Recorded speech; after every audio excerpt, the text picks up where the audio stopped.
November 3rd, 2018, this is the last time Peter sees Olivia and Mason.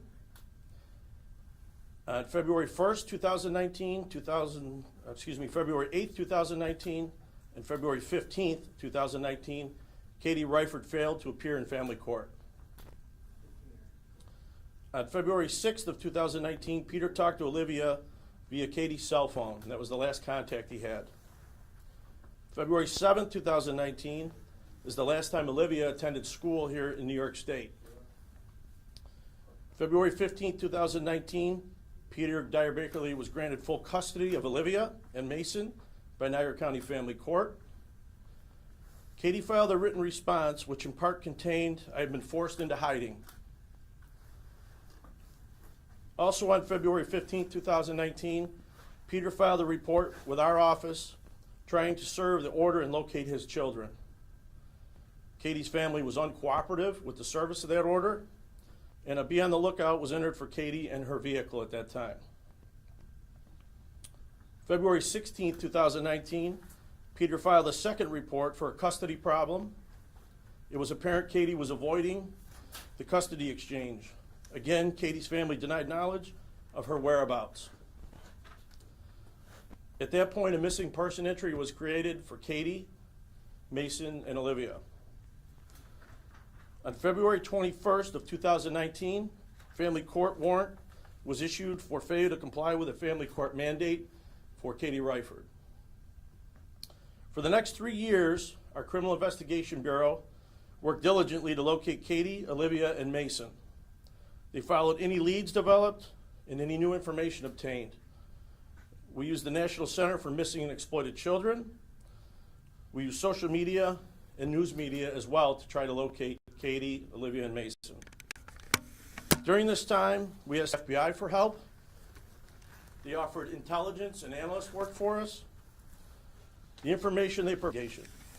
The Niagara County District Attorney's Office was also assisting throughout this investigation with obtaining privileged information for us. Fast forwarding to March 1st, 2022, using information that was obtained from the FBI and independently gathered, our CIB, our Criminal Investigations Bureau, turned our attention to Albuquerque, New Mexico. With further investigation by our Criminal Investigation Bureau, it was determined that Katie, Olivia, and Mason were positively in that area. Katie Reifert had been living under a different identity, and Olivia and Mason were given a different last name. On March 2nd of this year, based upon that information, we were able to obtain a criminal court warrant for custodial interference in the first degree, which is an E felony. And the reason that is we were able to prove that she had taken the kids out of this state and went to New Mexico. Again, on March 2nd of this year, her exact location was confirmed. The U.S. Marshal Service in Buffalo was contacted. They in turn contacted the U.S. Marshal Task Force in Albuquerque. Last night in the evening, the Marshal Task Force located Katie, Olivia, and Mason at an address in Albuquerque, New Mexico. I want to thank the U.S. Marshal Service for their help too. Obviously, going across state lines is very difficult for us. Without their assistance, I don't think we would have been able to conclude this investigation. So what happens now? Olivia and Mason are in the custody of Children and Family Services in Albuquerque, and their father, Peter, is on his way to New Mexico to be reunited with his kids, and they're doing okay. Katie Reifert is in custody on the family court warrant and the criminal court warrant for custodial interference. And I'm going to turn it over to the district attorney. He can talk to you a little bit about what the next steps are as far as the extradition process back from New Mexico. Thank you. Brian Seaman, S-E-A-M-A-N. A criminal complaint was filed in the town of Wheatfield Court charging Ms. Rifford with a single count of custodial interference in the first degree. That is a felony charge, and a warrant was issued. As the sheriff indicated, Ms. Rifford has been taken into custody on that warrant in New Mexico, and extradition proceedings have been instituted. It's my expectation that sometime in the near future, the extradition proceedings in New Mexico will conclude, and she will be brought back to New York State to face these charges. Of course, any charge is simply an allegation unless and until the defendant is proven to have committed a crime. Thank you. Thank you, sir. Once she's returned, I do want to, because I think the question's going to come up, what's going to happen as far as bail? Due to bail reform, she's most likely going to be released when she gets brought back here. And we all, I think we acknowledge the fact that she's a considerable flight risk is she's already been to New Mexico. But we'll wait to see how that plays out. Did I miss anything, Captain Steen? I think we're all set, sir. We're good? I just want to add, the investigation came to a successful conclusion due to the hard work of Captain Steen, who commands our Criminal Investigation Bureau, assistance from the District Attorney's Office, the FBI, the U.S. Marshal Service, and utilization of NCMEC. So at this point, we'll take any questions that you might have. Yes, Tom? Mike, where does the dad live? He lives in Massachusetts. So obviously 3 years is a long time to be away. Is there any evidence that they went directly to New Mexico? Why New Mexico? And then also, in addition to the alias, you know, what other ways were they able to stay under the radar? So I can only speculate that they went to New Mexico because it's a very large school district at that location in Albuquerque, and proof of who you are is very, it's not required that you provide much proof of who you are to register your kids in school or to get assistance, public type assistance. So she was able to stay off the radar in changing her name. The usual methods that we use to try to find people did not work. So it's my firm belief that she was getting help from family. We do believe there's some family that live in that area, and she was also getting help from family back here. Why do you think she did it? Do you have a motive yet? Did she think she was in any danger? What like, tell us more about the backstory if you can. Yeah, so what you're going to see on social media is assertions that Peter is an abusive father. She had to run and hide for her safety. I would recommend that you don't get your facts off of Facebook. That maybe family court and the sheriff's office and the DA's office may know a little bit more about the case than what people are saying on Facebook. Essentially, when things weren't going her way in the family court, she decided to start making allegations when things weren't going her way, and then decided just not to appear. That was her solution to the problem. Do you know what her money source was while she was there? I mean, I know it's during the pandemic, so things were weird anyways, but like, how was she able to live herself and the 2 kids in that area? Yeah, I can't confirm that at this time. Okay. You had mentioned about family there assisting her and family here as well. Could you elaborate a little bit more about that, and could they potentially face charges for aiding or abetting? That'll be a later investigation. Our main goal was obviously to find her and the children and make sure that they were safe. You know, the family locally here was very uncooperative. They weren't very forthcoming with information. And we do know that there's family that resides down in that area in Albuquerque, New Mexico. So we're still looking into that to see exactly what level of assistance was provided. But it's very hard to believe that somebody could do this on their own without some help. Were both kids in the school system there? Yes. How are the kids doing? Do they seem okay? They seem okay based on what we've seen and talking to the U.S. Marshal Service down in Albuquerque. What kind of circumstances were they in? Were they living in an apartment or a friend's house or? It's an apartment, correct?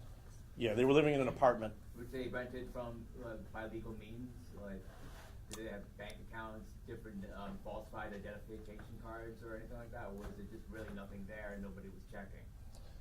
I'm not sure how they rented the apartment. I can only tell you that we know she was under an assumed identity, and the kids had different last names. Did she work down there under that different identity?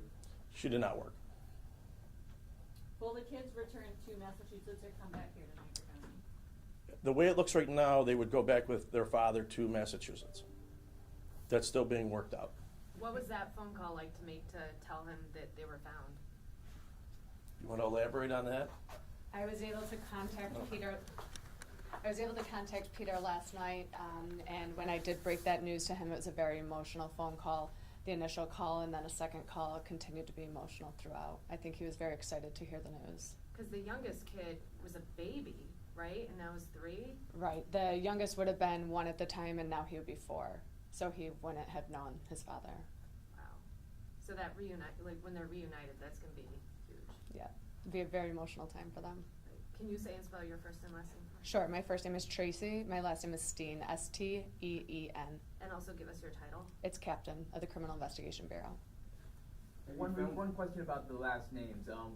Was the defendant and I believe his name was Peter, were they married at one point in time and had another child after being divorced? Is that why there's different last names? They were not married at all. The first name, I believe they're still together, so it's a hyphened last name. And then the second child is her maiden name. Have you found any evidence about the allegations of abuse towards the mom from Peter? Or is that just social media rumors? We did investigations early on in this about that, and they were all unfounded. Obviously, there's a lot of social media information that's put out there that's not always accurate. Family court did give Peter, the dad, the custody of the kids, right? Correct. And just to be clear, originally there was a family court warrant on the mother, but she was arrested on a criminal court warrant. Is that because she moved out of state and you became aware of that? Correct. In order to get the criminal court warrant, we had to prove that she had crossed state lines and taken the children. And are they from Wheatfield or North Tonawanda? I believe it's a North Tonawanda mailing address, but Wheatfield residents. Are there any charges of anybody aiding and abetting her as the defendant in this case? In somebody around the family, in the apartment perhaps, or family that aided and abetted the flight? We haven't looked into that right now. Our main investigation has been on finding the children and finding Katie and returning the children. Can you talk about why the mother was not granted any custody whatsoever? I cannot talk about that. That was a family court. We don't have access to the family court stuff. We're all part of the criminal process. I can elaborate on that a little bit. So there was a custody hearing in process, and she failed to show up any further, so that's why custody was granted to the father. Do you believe that her motive was what at this point? Her motive? As I said earlier, I think things weren't going her way in family court, so she fled.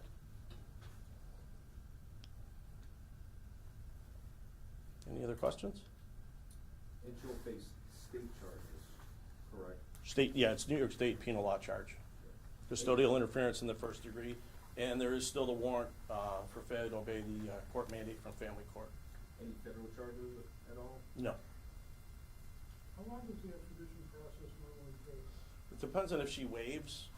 It could be a matter of days. If she doesn't waive, it could be substantially longer. It depends, it's case dependent. And if she were to contest extradition, that could be a lengthy process, and it would be completely dependent on the New Mexico court system. If she doesn't contest extradition, I would expect that it'd be a fairly quick process. What's the last name she was using down there? I'm not going to disclose. It's still part of an active investigation. So I'm not going to disclose that at this point. You've indicated that it's likely that she would be released when she is brought back. What kind of tactics or moves could you make legally to get her reprimanded? I'm sure that's probably, or remanded, I'm sure that's what you want. Well, under bail guidelines right now, it's an e-felony, and it's not likely that she will be remanded. I don't know of any tactics, or if I knew those, I'd be using them already with several other cases I've handled where people have walked out the front door. Anything else? All right, thanks everybody for coming. Karen, she hasn't been indicted yet, right? This is just a warrant. Correct, it's pending in, it's an information filed in town. So when she gets back here, her first appearance is in the Correct.